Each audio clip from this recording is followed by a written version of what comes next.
Magandang araw sa inyong lahat. Gusto niyo bang makarinig ng isang nakakaibang kwento tungkol sa alamat ng Bulacan? Handa na ba kayo? Kung handa na kayo, halik kayo at ating lakbayin, pakinggan at panoorin ang aking kwento tungkol sa alamat ng Bulacan. Noong unang panahon, may isang malawak na bayan na sagana sa likas na yaman. May isang bukod-tanging babae ang nakatira dito na nagngangalang Bulak. Siya ay nakatira malayo sa bayan sa kadahilanan ang kanyang katawan ay nababalot ng bukol, kubang likod at bitak-bitak na balat na kagaya ng bitak-bitak na lupa. Siya ay kinakakatakutan ng mga taong bayan.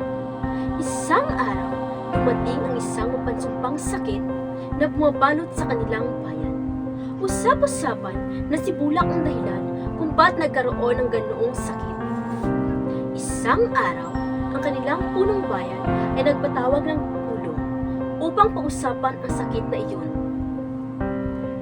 Isang araw, ang mga taong bayan ay sinukod nila ang bahay ni Bulak, dala ang sipa, sulong at apoy. At sila ay sumigaw, "Umalis ka sa bayang ito kung ayaw mong mamatay. Isa kang salot." Walang nagawa si Bulak. Siya ay nataranta, natulala, at siya ay nasunog.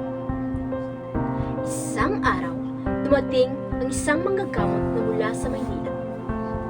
At napagtanto ng mga taong bayan na hindi pala si Bulak ang may kasalanan ng sakit na iyon, kundi ang sakit pala na iyon ay galing sa tubig na kanilang iniinom ayon sa manggagamot.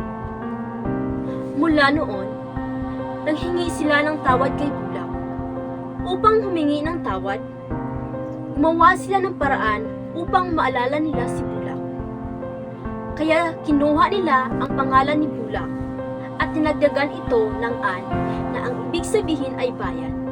Pagkalipas ng maraming panahon, ito ay tinatawag na Bulacan. Aral na ating mapupulot batay sa aking kwento tungkol sa alamat ng Bulacan ay huwag natin husgahan ang ating kapwa-tao batay sa kanyang pisikal na anyo. Sa halip, husgahan natin siya batay sa kanyang mabuting